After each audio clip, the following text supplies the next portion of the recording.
Okay, so I remade the Nike logo in a bubble text style. And of course, I'm going to show you how I applied these 3D bubble effect here in Photoshop. First, I'm going to go with this artboard size as a reference. And in this situation, I'm going to use the Nike bubble logo that I just made. So let's go to the layer with the logo, double click on the layer. Let's open up the layer styles, and I'm going to activate the gradient overlay. Here, let's go to the gradient, and I'm going to scroll. I'm going to go to the green, and here we're going to mix this up with the blue and the green. Opacity is going to be on 100. Let's go and activate the bevel and emboss. Here at the depth, I'm going to go with 110. Size is going to be 50, softness 11. Let's go to the shading angle. This is going to be 130. Altitude, let's go with 60. And then here at the gloss contour, let's check this one.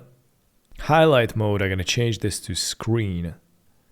Opacity is going to be 75. And the shadow mode opacity is going to be on 90. Let's click OK. Press Ctrl J to duplicate the layer. Double click on the new layer. Here I'm going to decrease the fill opacity all the way down to 0. Let's go to bevel and emboss. Let's go to depth. This is going to be 85 here. Size is going to be 70. Softness on 9. Let's go to the shadow mode, change up the color. I'm going to select something darker here. And I think this is pretty good. Click OK. And let's go to the opacity. We're going to go with 80. Shadow mode 80 again. Let's go and deactivate the gradient overlay. Now let's activate the inner glow. Blend mode is going to be normal. Opacity on 30. Choker is going to be on 35. And increase the size to 100. Click OK. Okay, so press Ctrl J to duplicate the layer. Double click on the new layer. And here I'm going to go to the bevel and emboss. Increase the depth to 250. Size is going to be 20 and the soften on 8.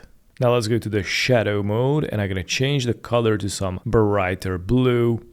Increase the opacity all the way up and decrease the highlight all the way down. And about least, let's go to the inner glow. Change up the color. I'm going to go with some green. Click OK. And pretty much these are the settings. Click OK. And if you want to make it more brighter, you can go to the adjustments, select hue saturation, and make the colors stronger. So pretty much that's how I make it, and thanks for watching.